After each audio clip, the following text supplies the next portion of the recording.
Hello, everybody, and welcome to A Father's Note, where we believe in promoting fatherhood through building men.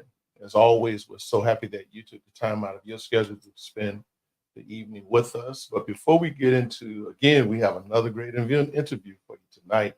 But before we get into this, I just want to talk about my book here that I've been blessed and fortunate to write. It's entitled Learning the Man Within.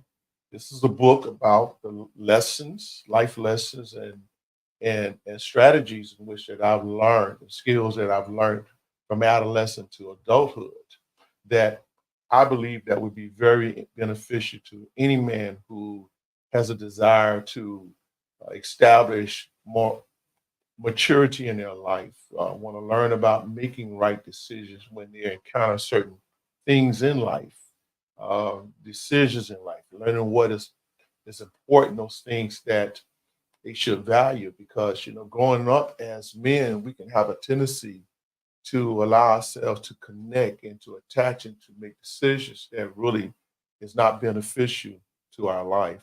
But this is can be a great guide for you. Um, there's not very much as a man that I have not gone through that I haven't learned from. So it has great value in it. And I would encourage you, hey, listen, take time out and buy it. You can go to our website, afathersnote.com, and you can purchase the book there. And and we'll certainly appreciate it. Okay. And even if you're watching by YouTube, because we do broadcast both on Facebook and YouTube Live. If you're watching my YouTube, we're going to encourage you, please, how about subscribe and like the channel, even leave a comment if you care. If you have any questions that you care to ask, please feel free to ask. If anything about what we do here on this channel, on this station, right? So again, let's move on. And again, we're so happy and glad for you, but let's move on and get into our interview. So tonight, my guest is none other than Mr. Maurice. Um, oh my God, Hilton. I'm sorry, Maurice Hylton, and he is running for commissioner seat A in the city of Sunrise, Florida. He's 40 years of age. He's been married for 3 years to his beautiful wife, Alaska, and they have four children together. His occupation is that he's a former program coordinator for the National Scholastic Chess Foundation and the Sunrise Center for Excellence in Class. His hobbies are chess, reading, and adventures with his family. So without any further ado, we would like to introduce none other than our guest, Mr. Maurice Hylton, to A Father's Note. Thank you. God bless you, bro. Thank you very much. God bless you. And thank you for having me. No, the pleasure's mine, man.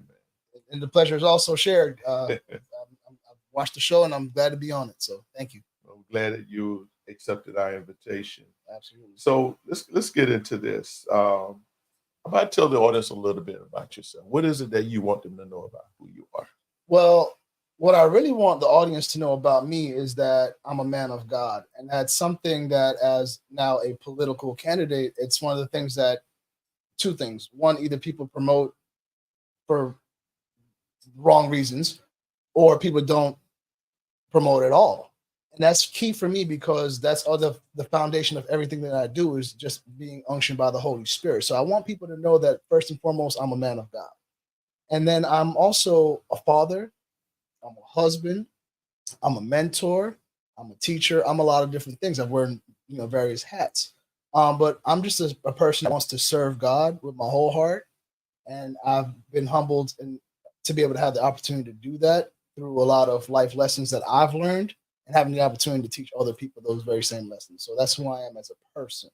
And as a political candidate, I've just been somebody who's been involved in my community for a very long time, and I want to continue to serve in a new capacity in life. I believe we're all called to do something in this arena. I believe this is what I've been called to do. This is my front line. So that's what I like to do. So then can you go more in depth though? Why politics? Why not continue to serve in the capacity that you once were? As you said that you were the former program coordinator from the National Scholastic Chess Foundation. Can you tell us a little bit about what that program is about? Well, the program it covered a lot of bases. It's an educational, a scholastic program that tied in chess, the game of chess, the sport of chess, the art of chess, into education and how it can complement education, increase reading and math and all these other areas in education. So, and then also into the community. There's a lot of community components to the game of chess. There's a lot of things that again transfer off of the board of chess. So it was very important to me as the program coordinator to find different ways to engage not only the community but also students, new players, old players with the game of chess. And since chess was a hobby, it was something that I thoroughly enjoyed. I loved it, and even as a coordinator, I had the opportunity many years ago, back in 2020, to say, "Hey, listen, run for a political position because of your leadership role in the community." And I turned it down because I wanted to continue with the chess education programs because of what I saw it was doing. So that to answer your question, what made me now go into the route of politics? I believe in anything, especially in politics, you have to have not only the calling, but there's got to be something where you say enough is enough. And for me, there was a lot of different things in politics that I learned throughout the years of working with the foundation that got to the point of there's enough is enough. And then I know that I'm able to make a change. And since I'm able to, I should. I should not be one of those people who complain about the things and then do nothing to change it. Okay. I should definitely Understood. do something about it. And that's what got me into politics. So it sounds like though you were, I'm assuming, having success with the foundation. Yes. But there were some things that was happening that you felt was hindering it from being even more successful. I'm not attempting to put words in your mouth.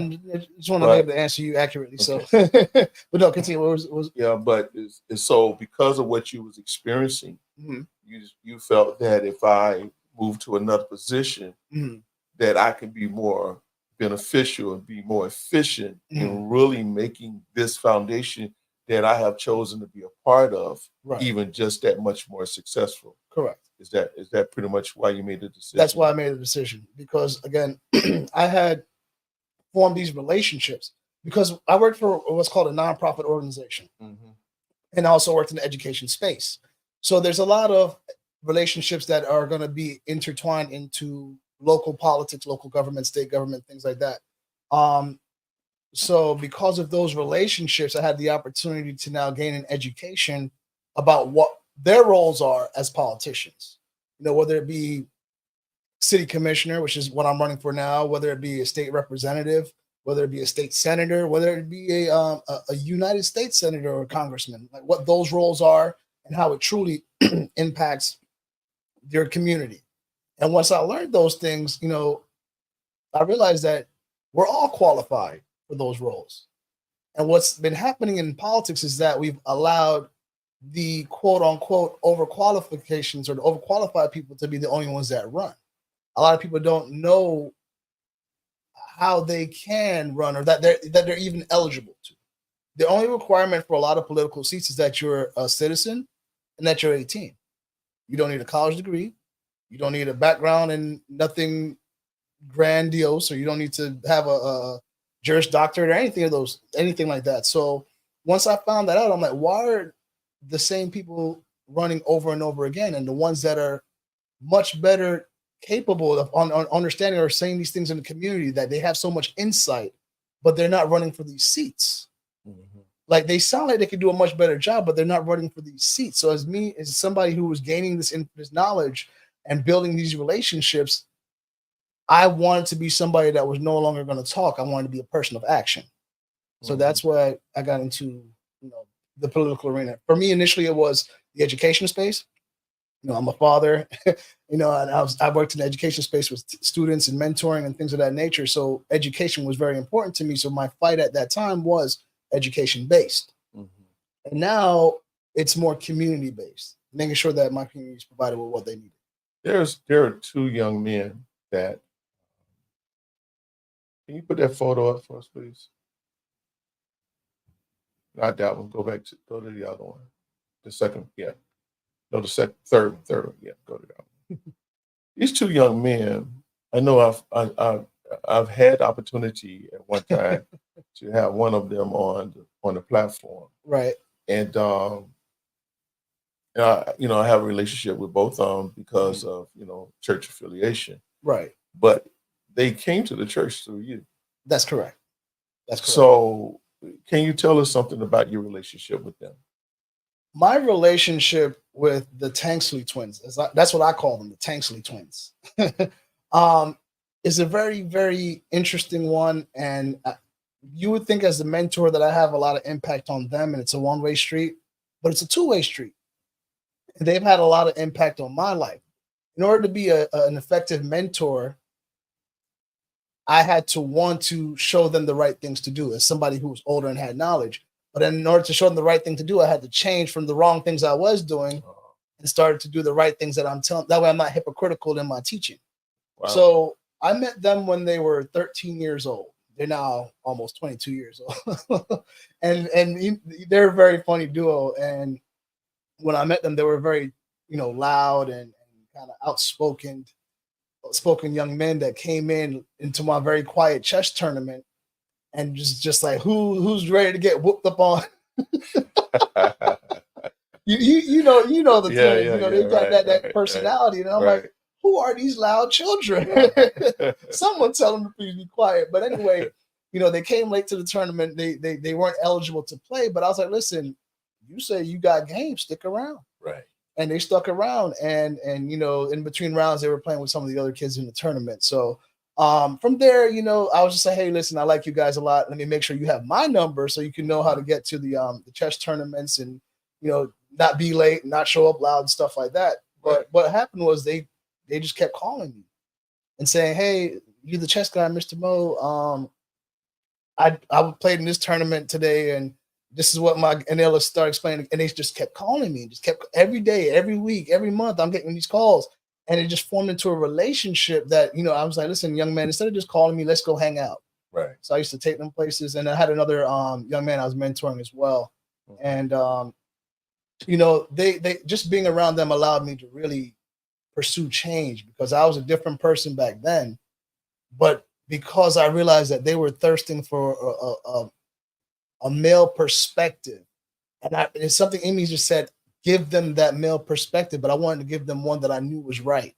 So as they came closer to me, I came closer to God, and God started to change who I was as a person. And they saw that. The twins saw that, and that's what gravitated and built that relationship. So when I invited them to come to our church, they were at the time themselves struggling with the church that they went to. So they were already like, man, Mr. Mo inviting us to his church. We're gonna go and check it out, but we ain't gonna stick around if we don't like it. and Quan, he's very, he's got a discerning spirit. So he just came in and he was like, no, this is the right place to be. And they've been coming back ever since. So yeah. Great. Well, let me ask you the next question, man. Sure. What would you say, how has being a father prepared you for this next phase in your life as far as politics? Well, how do you correlate those two together? Okay, so being adaptive, because in politics you've got to adapt. In life you have to adapt, but in politics you've got to adapt because things could change. 1 minute things are great, next thing you know, COVID. You got to adapt. So with me being a father, I'm married to my wife now for 3 years. My oldest child is 14, which means several different things. That's what it means. But in my case, what that means is that I have 3 stepchildren. So I went from a single man with no children, just my mentees. You already know how they can be. Right. To now having 3 children. One was 10 at the time. One was 4. The other one was 2. Different ranges. So I got to deal with school and homework help. I got to deal with, one of them was still coming out of diapers, so I had to learn how to handle that. And that was tough as a man. And the other one, he's a very inquisitive young man. And at 4 years old, he was even more inquisitive. So, just learning to adapt to that and just saying, okay, I want to be there. And it was very challenging.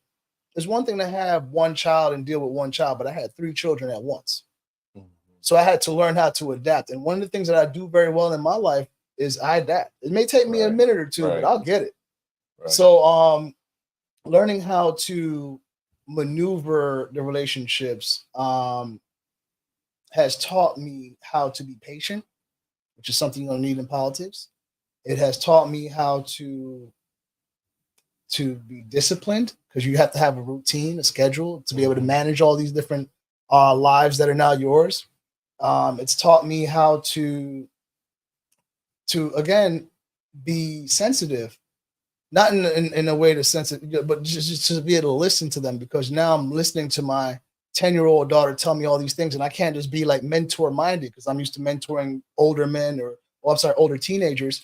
I have to think about this young woman that I'm now responsible for, and these young women, because I have a younger daughter, not younger stepdaughter, but my younger daughter, and then I have a young man, and it's not just from the mentor. I can't just say, "All right, guys, it was fun hanging out with you. See you next time." Right. It's good night, and in the middle of the night, I'm getting a knock on the door, like I can't sleep, the lights are on. So it's to adapt and adapt quickly, and then to also be mindful and sensitive that you are responsible. Responsibility. That's another thing that has taught me, and accountability is to be responsible for these lives and accountable for the things, the mistakes I may make, especially in front of them, so that way they learn that you can bounce back from mistakes. You learn that you are fallible and sometimes imperfect, but you are able to redeem yourself.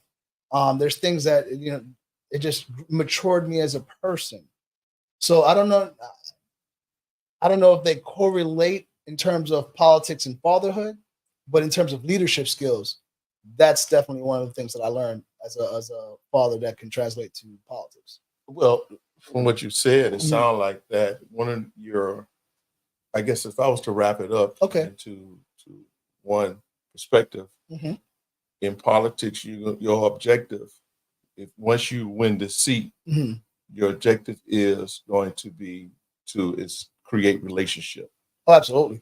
And through those relationships, how do I create those relationships? By listening, Correct. by being able to adapt, Correct. by being able to spend time, getting to know Yes. an individual where they're at, have that spirit of discernment Amen. around me with them, Mhm. but yet still be able to even acknowledge, hey, if I need to change, if I'm my faults, my errors or whatever, or my strong perspective about it, Mhm. I'm willing to be transparent with that. Yes. And did I kind of sum that up? Nail on the head.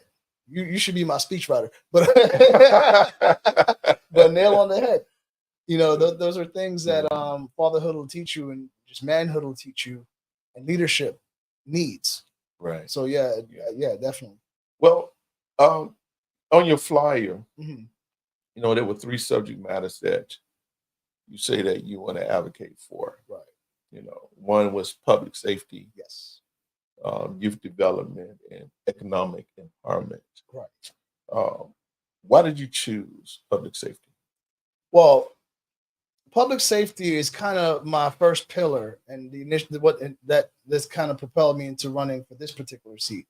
Like I said, I had great relationships with public figures, mayors and city commissioners, but also have a strong relationship with law enforcement. I've had a lot of education from law enforcement. I've come to learn them more than just, a badge and a gun. I've come to learn them as people. Like you said, I'm going to be sensitive to people. I don't look at occupation, color, whatever have you. I look at who you are as a person. I look at your heart posture. And I've come to know a lot of these law enforcement officers, and their job is not an easy one. It is not. It's a job I wanted to have until I realized I don't want to do their job. So I appreciate the people that are qualified and called to do that particular job. And with that being said, there's been a challenge in law enforcement. There, it's some people have the civic perspective, meaning like the person I'm supposed to be, the community perspective. And then there's the law enforcement perspective. And again, I saw them as people. I realized they have a job to do. I realized the job is tough. I realized the resources that they need is inadequate, especially to cope with the job and then want to facilitate the job. It's inadequate. Two, the job that they do, they are putting their life on the line every single day, and compensation needs to be key in order to ensure that, one, to show I appreciate you, and two, quality recruitment and retainment. So public safety for me is key because as a community member, my interaction with poor public safety officials as a youth was not very pleasant. But over the years, I've seen the growth in my particular city, in my community, and the impact that it has had to the point where I go out and advocate for law enforcement. I want to have those interactions with young people. That way they know who the officers are in their community, and the officer knows who that community member is. I want them to know each other by name. And if not, at least by face. So for me, it's key to build that relationship because I've seen the results of what happens when you do. And then also to umbrella under public safety is EMS, emergency medical services, firefighters, EMTs, paramedics, things of that nature. Because again, in your community, these people are responsible or to your 911 call. So if you call in 911, I want to make sure you have a quality firefighter showing up to put out a fire at your house and a quality paramedic that's going to try and save your life. So those things are important. So there's a lot of other things that you could do and put on a list when you're saying I'm running for these things in politics or as a commissioner. There's a lot of things, but those things that I think are key to identify where my positions or where I think I could have the greatest impact. Yeah, but let me challenge you here. Okay. Because you mentioned quite a few things. Okay. But let's go to the top of the list when we talk about public safety. Okay. As a commissioner of Sunrise, Florida, mm-hmm. What would you say would be the number one thing that you would want to work diligently on bringing change to, if not change, improvement mm-hmm. for the betterment of the citizens of Sunrise when you talk about public safety? And what is your strategy with that? What would that strategy be? That's a good question. The strategy part of it. It is community engagement. That's key. Law enforcement, when it comes to public safety, police side of it, it's protect and serve. And there's many different ways that a law enforcement officer can serve its community. I've seen different case scenarios on the news where officers have gone and bought groceries for people and delivered it to their home, or an officer is aware of somebody's age or birthday and gone by and taken photos or just interact with them different. I've seen in my own community, and something I was a big part of in its infancy stage, was pop-up barbecues, and where the law enforcement would go out and just throw barbecues randomly in the middle of the streets, and just start grilling up hot dogs and hamburgers and passing out Kool-Aids and lemonades and just interacting with the community and then sharing stories, sharing names, and just building that relationship. And as we know from one officer that we both know, he told you what happens when you foster that relationship young. It works for better community policing later on. Right. So community engagement, I think, is key. And how I would approach that is some of the things that's already been implemented by the pop-up barbecues, which unfortunately have regressed in recent years since COVID. Post-pandemic, it's regressed. Mm-hmm. The bike rides. One of the things that I thought was a huge contributor to community engagement was community bike rides, where the bike officers would go out in the community. They'd have what we would provide as the chess center. We'd provide little chess boards, little magnetic chess boards. So we find a way to engage the kids, hand them out, play little quick games with them and stuff like that. There's just different ways that you can try to just bridge that gap to make sure that officer comes out of his car, because the cars are tinted. I don't know who's in the car. But there's different ways to get the officer out of his car and engage the member of the community, whether it be the young person, the elderly lady, anybody. So in essence, creating community involvement, correct, with the police officers. Absolutely. And where it's that when the community see them, mm-hmm. they're not seeing the gun in the bag. Correct. But they're seeing another human being, another person. Correct. Like them. A person. And I'm not here to put words in your mouth or draw a picture of them, but a wrong or negative picture about them. Mm-hmm. But where's that? Hey, this is a person. This man, I'm not related to him, but he understands what I'm going through. He understands, hey, my environment. You know, so I don't have to fear him. Exactly. Because I think the fear component of it. I think that's where a lot of officers go at. Not all, but I think the stigmatization of it is that when people see a police car drive, pull up, or a man officer with a gun and a badge, they get nervous. I got to watch what I'm doing. I got to watch what I say. You know, I got to watch what I can't engage with them, and I think that needs to come down. 100%. You know, I just a quick story, because I know that I have one of my youngest son. He had an encounter with a public school officer. He was in middle school, and the way that the officer handled the situation made my son afraid of the police officer.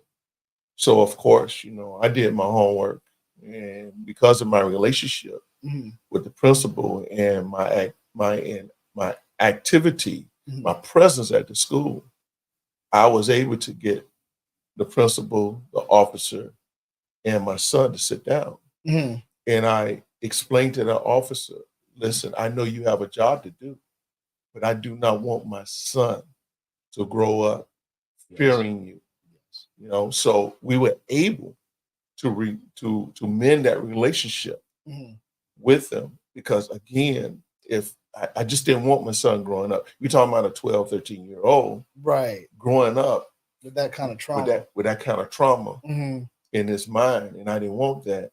But I was grateful that the police officer, just hear what I'm about, how I'm going to say this, was able to come from behind the gun and the badge and connect with my son as a man to another man.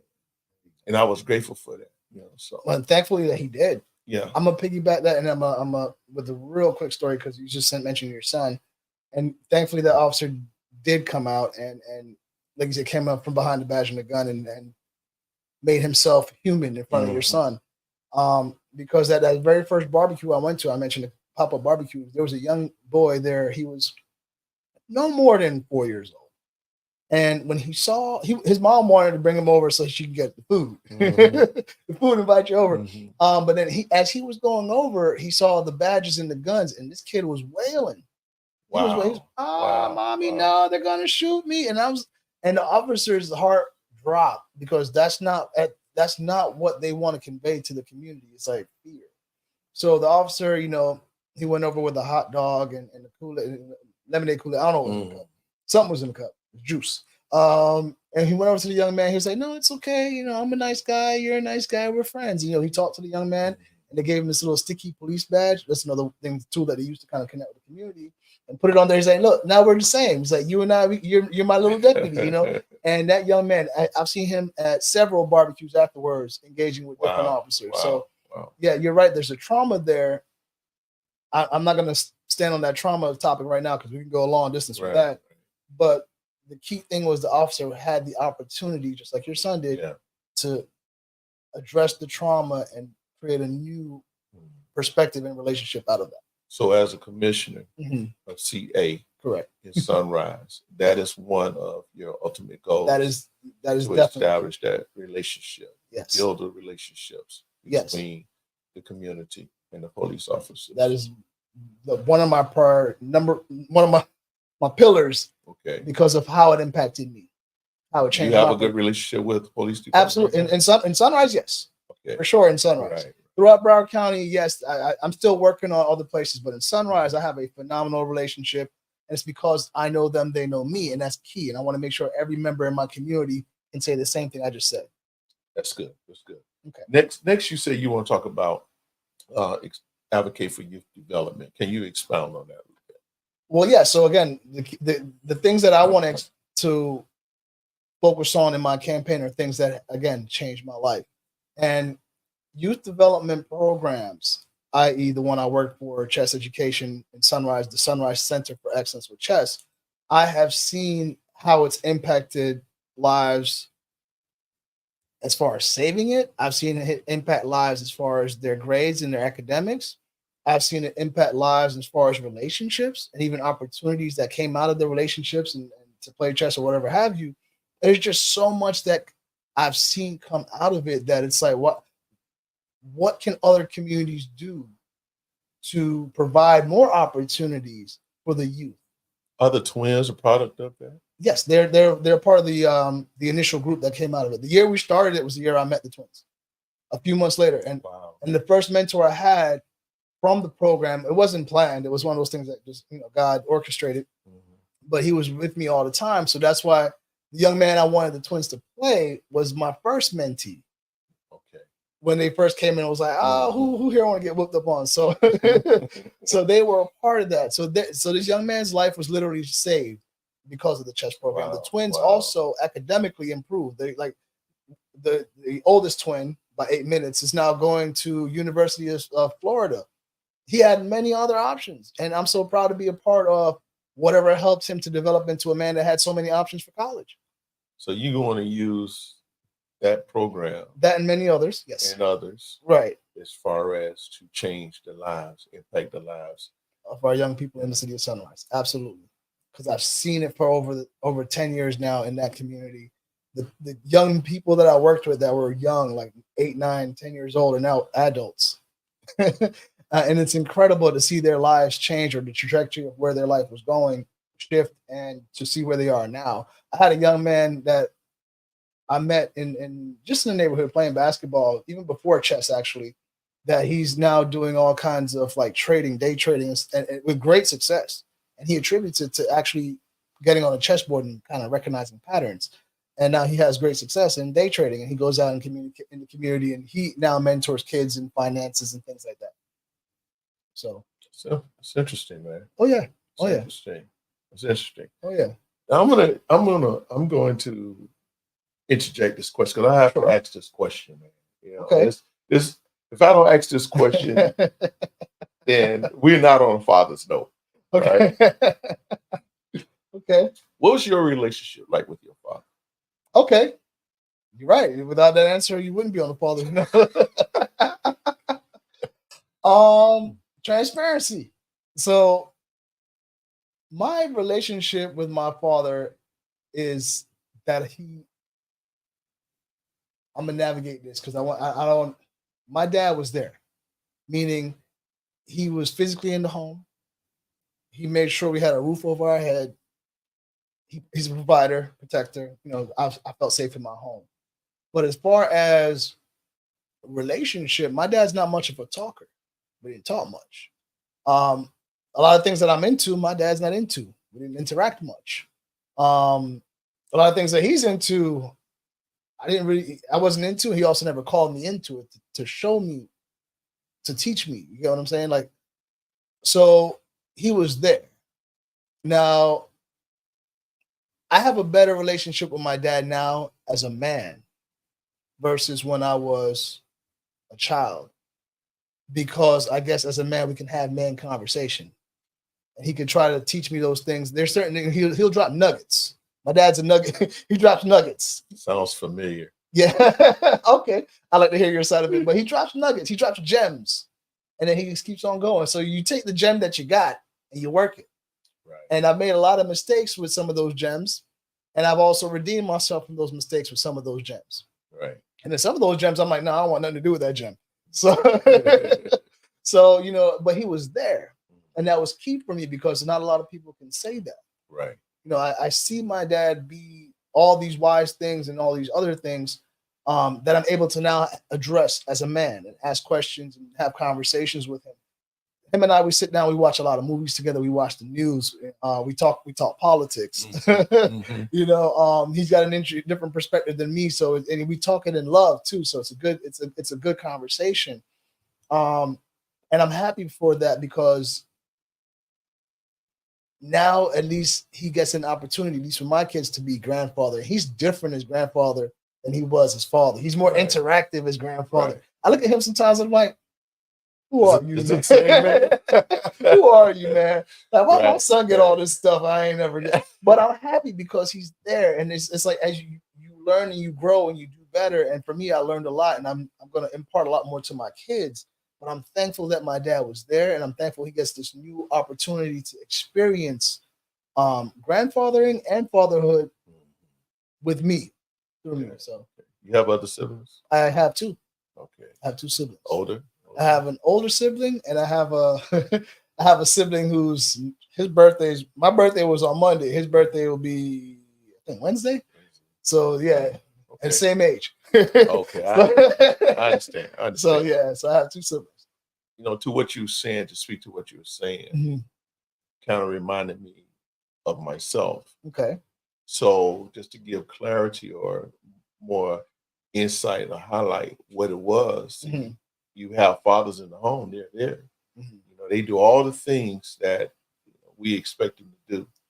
But the one thing that I'm going to say, especially the older generation, what they struggle with, because I know I did as being a father, they fail at emotionally connecting with their children. Nail on the head again.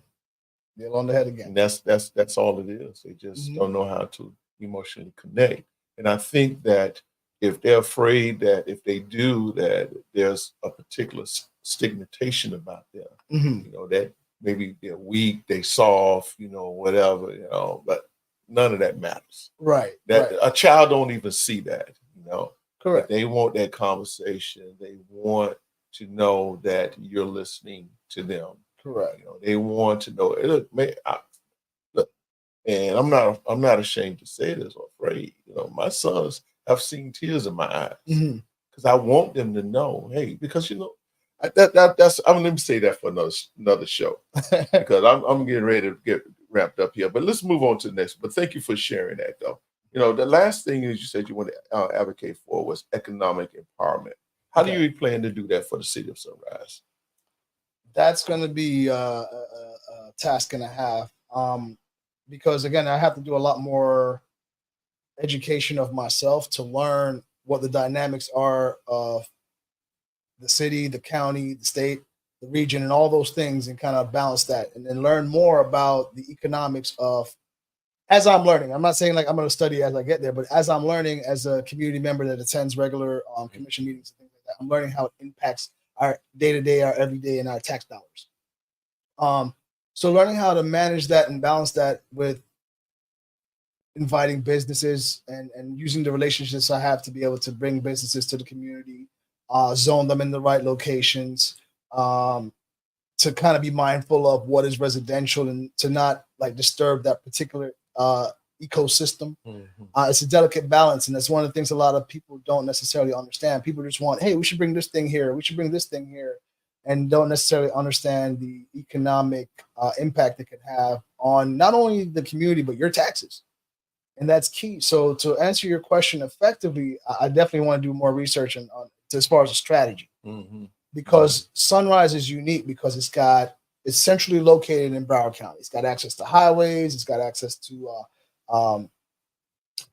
north, south, east, and west in less than 15 minutes from Sunrise. Right. Got to your studio, 20 minutes. This is Miami. So 20 minutes. Sunrise is good. Yeah. So, you know, so it's centrally located. It's prime for businesses. It's prime for, you know, and but you want to make sure you're bringing in the right businesses. Right. You just don't want to overdevelop the terrain, and now you have an infrastructure issue with floods and things like that. So I've got to be mindful of that. But and again, it's already got a lot of things that drive tourism and also tax dollars, you know, with Sawgrass and the Amerint Bank Arena, which now is the home of the Stanley Cup winning Florida Panthers, you know, Sunrise. So it's like, you know, to learn how to balance that is what a commissioner's day-to-day job is. To again hear from the community what their vision is and kind of make sure that you're making a mindful decision and to make sure that you don't overstep on the balance that sustains that city.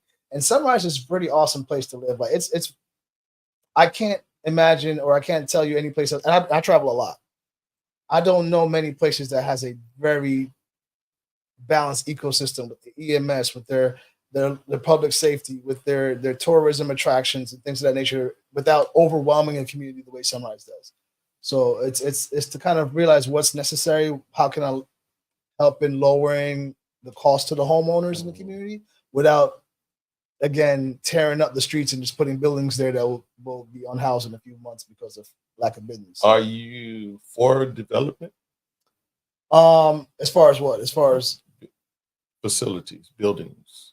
I am, if they're the right ones, if it serves the community, if it makes sense, like hospitals and things of that nature. There's one right now that's being developed or was talked about. I'm not sure if I believe the commission did pass it and it's going to break ground relatively soon as far as an urgent care facility. And I'm for buildings if it makes sense. I'm for buildings if it's not going to now um, ruin the green space. Not that I'm saying everything needs to be green, but I'm just saying if we're going to complain about flooding, you block the thing that absorbed all the water.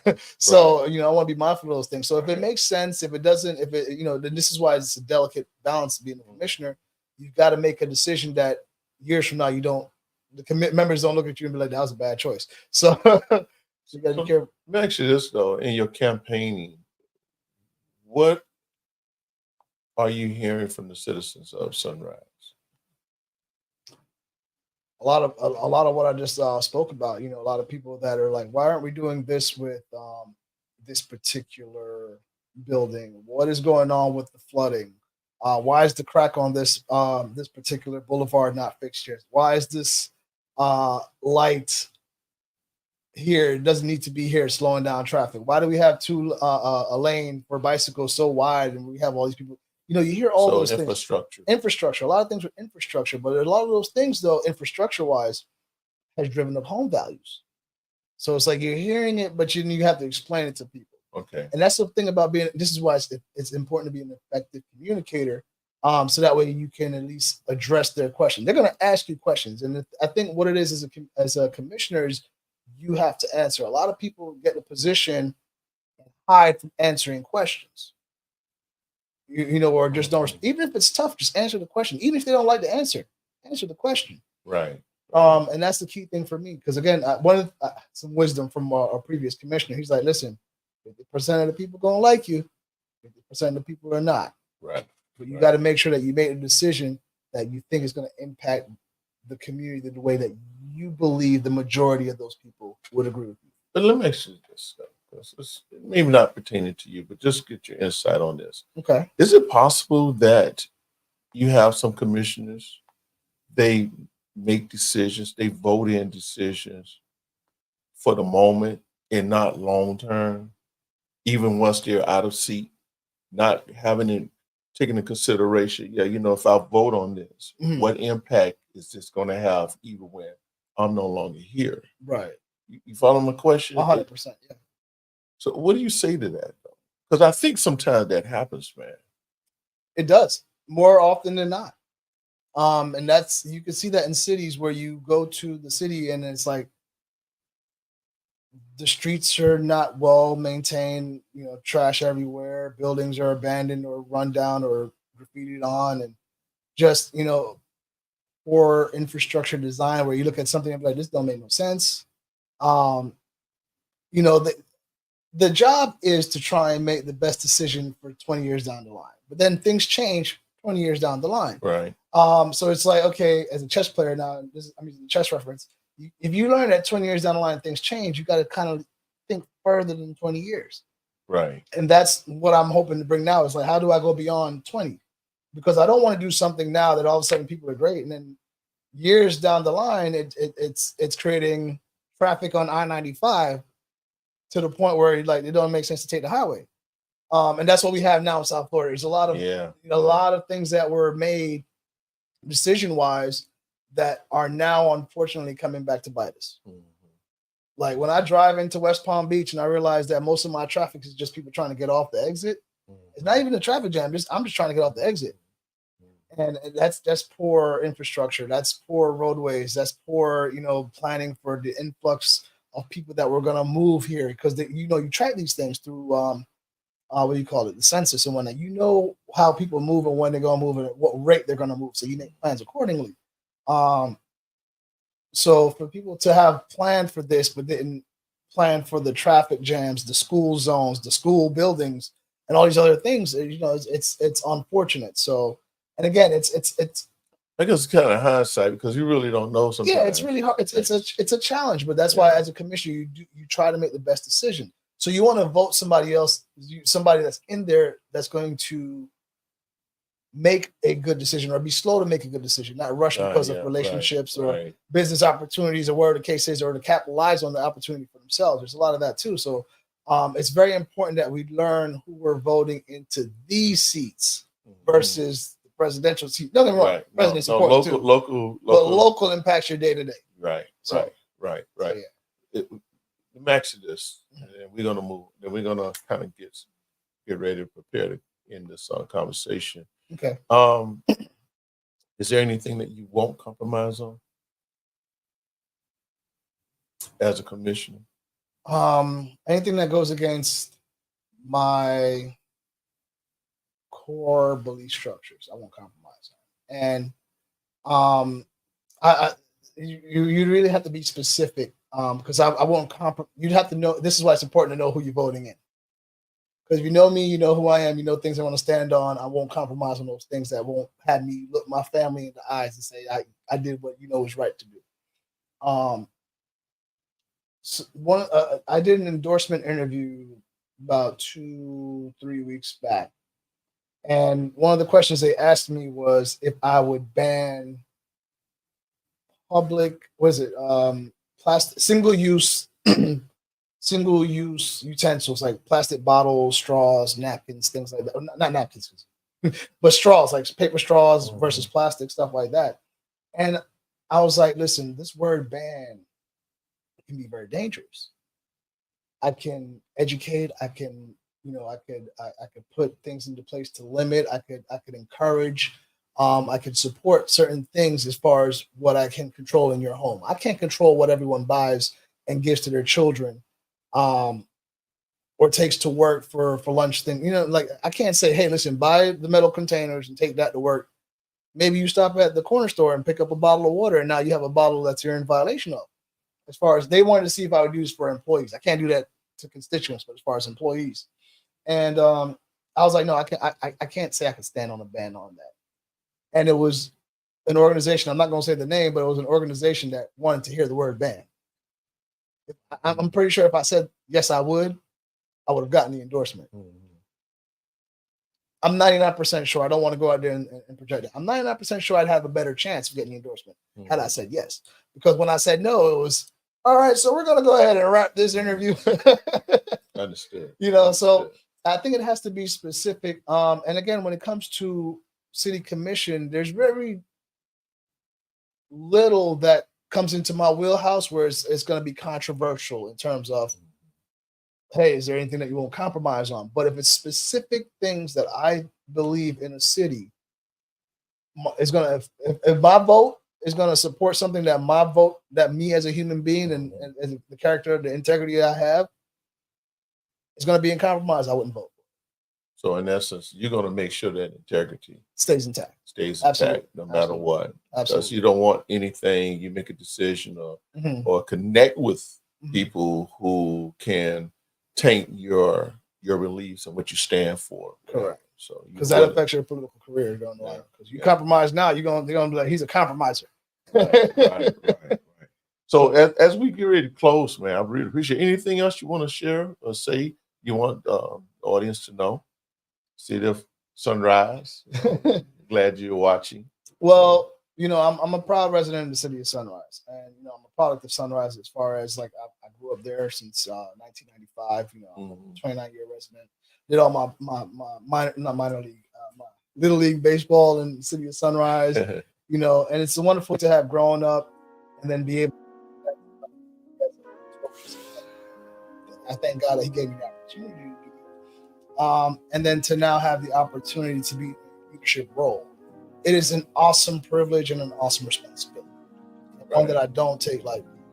And, I'm humbled by it, but I also want to let people know it's not an easy thing to do. No level of running for public office is an easy thing. So I do want to say to everyone that's running in this election cycle, I understand what you're going through. I want people to understand that it's not easy for you, and I thank you for doing it. Right. And I encourage other people.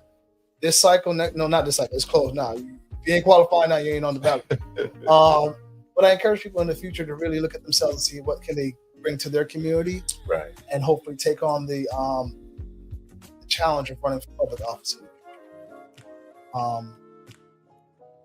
You know, I and my wife thank for her for all her support and all the things that she's done and sacrificed in order to give me the opportunity to do this.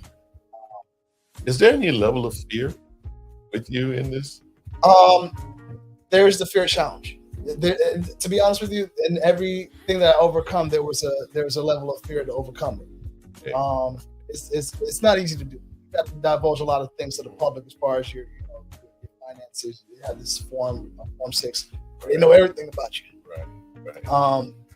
So there's different levels of fear, but really there is no fear of the position itself. Okay. It's just, the challenges of campaigning. That can be Right. daunting at times. There's no fear of the actual position itself. Okay. All right. How can the citizens of Sunrise support you? Citizens of Sunrise and pretty much anywhere they can support me by. Right now, I'm still working on the campaign website, which would be a great way to go to have access to and be able to donate directly to the campaign page. But in the meantime, you can find me on Facebook at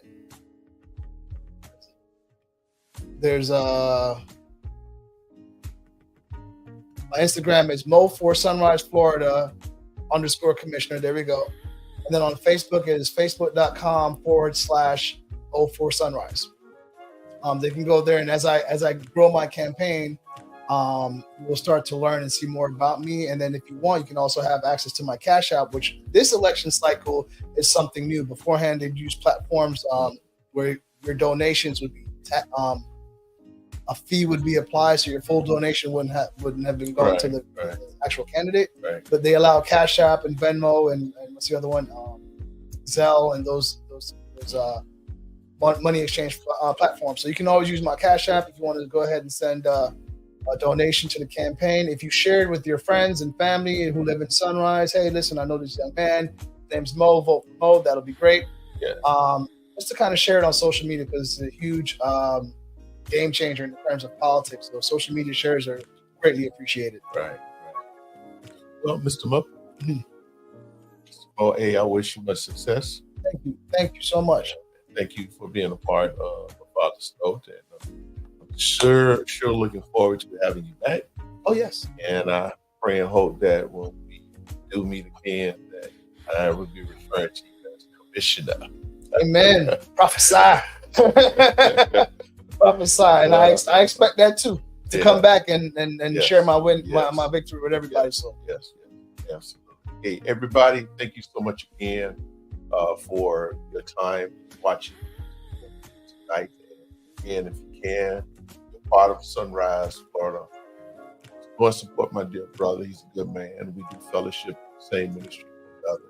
He loves the Lord. He's a man who loves the Lord. And I really believe that we need to get a lot more of God-fearing men and women in our government so that they can write just decisions for not only just for themselves, but for the people that they're supposed to represent, God led.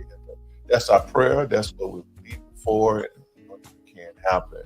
But in the meantime, until then, hey, listen, we will be back next week. We have another great interview in store for you. So we want you to come back same time, same channel, and we want you to know that we love you. God bless.